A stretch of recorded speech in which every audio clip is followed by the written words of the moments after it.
at a few-hour time frame, which is normally your peak time frame, and there's nothing we can do about it.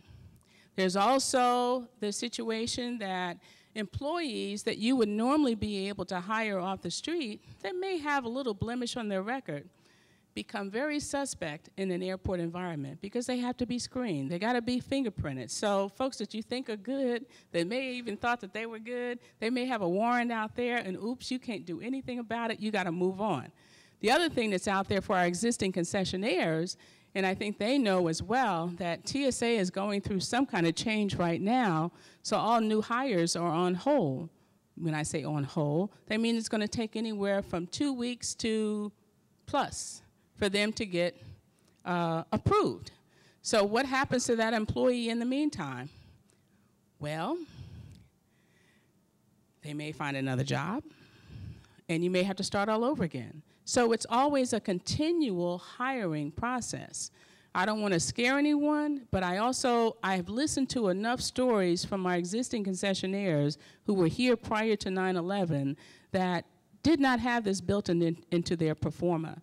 And we don't necessarily think about that. I want to make sure that businesses today are aware of some of those hiccups along the way that we have no control over. The other thing is that product distribution. How do I get my product in? I just can't at whim bring product in. You're going to have times and special areas in which that you'll be able to bring your product through. So being able to properly schedule and really have tight inventory is going to be very important. Plus storage is a premium. We're still trying to work through some storage locations in our existing terminals so that we can hopefully fix some of those ills, but that may or may not be the case. So that's going to be something. Operating and maintenance costs. Uh-oh, something broke. All I need is a little hammer. How do I get it through TSA? All I need is a screwdriver. It's got a little sharp point on it. All those types of things would require having either your own service or being able to call in service. So little things like that you have to think about. We're also working on a turnkey solution to be able to offer up various equipment to our concessionaires, as well as to have almost like an on-the-job type deal where you can call up and get things fixed. But again, it's going to be a little bit more of a premium than what you would pay ordinarily. Off-hour operations, again, we love delay. Delay is a good thing for our business. However, that means you're going to have to tell your employees that they have to stay. We try to give notice, but during tornado and hurricane crazy season, we may not know. And that means at a moment's notice, we're going to have that operation up and ready because we want to be able to provide our passengers, and it's going to be even more critical today with the passenger bill of rights. We need to be able to service them. And we've got some gentlemen in the office, in the room today who's like thinking, that's a great opportunity for me. I'm not going to tell you a secret though. But everything is an opportunity. You got to be able to prepare for it. And just know that that exists. Banking, being able to move money around the airport is very interesting in regards to how some of my guys do it. It's a little scary, but it gets done. And we are looking to install, actually as one of our concession opportunities, a bank in the new terminal. So we're starting to think through some ways in which that we can help and enable some of those different processes. Airline gate utilization. We have a great relationship, I think, now, which we have worked on over the past few years with our airline partners in trying to help influence where they shut down gates. We're not always very successful, though, because it's really dependent upon their operation. But they can close a gate right in front of your location, and there's nothing that we can do, and that's a third of your people. And annual surety bonds and deposits. We require that 25% of your minimum annual guarantee be available through either a surety bond, a deposit, a letter of credit, or cash, whatever you'd like to do to make that available throughout the life of your lease. So with that, I'm going to bring up Norma, who can give you a lot more information. She can make risk management sound real intriguing.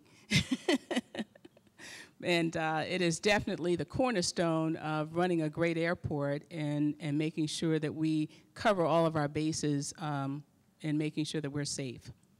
And I've got some gifts. I got gifts. Okay. Oh, those are yours. Where are my gifts? Where are my gifts?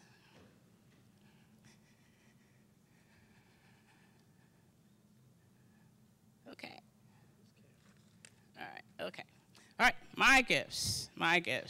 Cindy Mack. All right.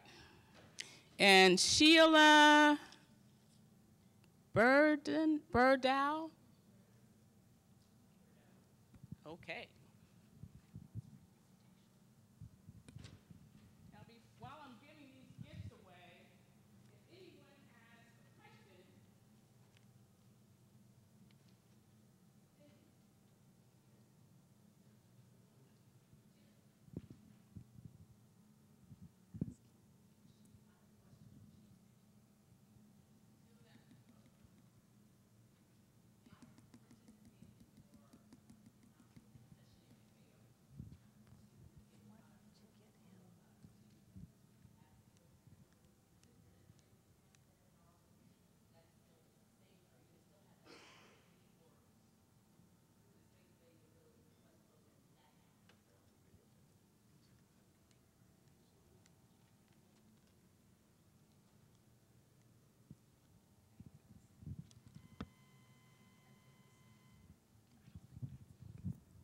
okay, one of the questions was, we actually had a program this fall and looking for Texas vendors. And the question was, if I have goods and services, should I apply online for that? I would say yes, do that. We would like everyone to apply online. There's space in there to tell us exactly what you're looking to do, whether you're going to partner, whether you're going to provide program, or what have you. So please do so. Any other questions? Yes? I just want to understand the airport's expectation of concessions, hours of operation. Okay, he asked the question of what is the airport's expectation of hours of operation? Our expectation is that you would be open, depending upon your flight activity. In some terminals, it may mean that you may need to be open by 5 a.m. or 6 a.m., and that you would close at 10 or when your last flight leaves. Yes?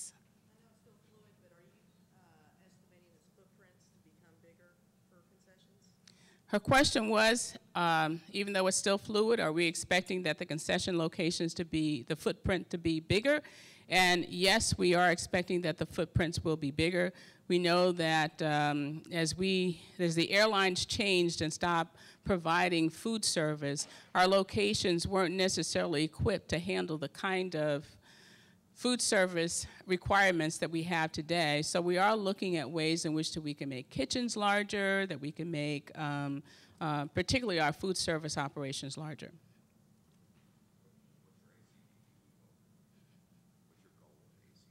What is our goal for ACDBE? And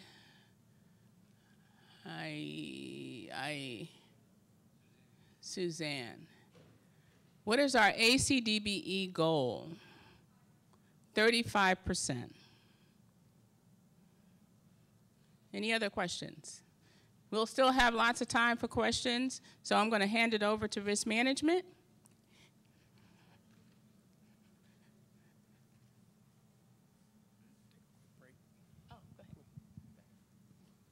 Okay, slight change in the agenda at present. Risk management is going to come up. We're going to take a quick break because we noticed that people started to walking.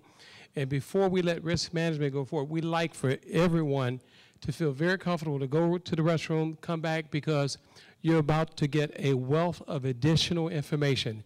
And we don't want anyone leaving. We don't want anyone to be discomforted. So please, let's take a quick 5-10 minute break, and let's come on back in so we can wrap up today. Thank you very much. Let's give her a round of applause.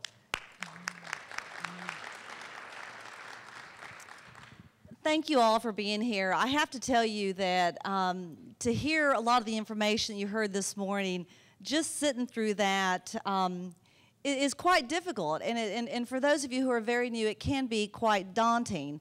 But I can tell you, going forward and being creative and implementing your businesses will certainly have a lot more fruitful peace of mind and obviously improve your business ventures as you move forward.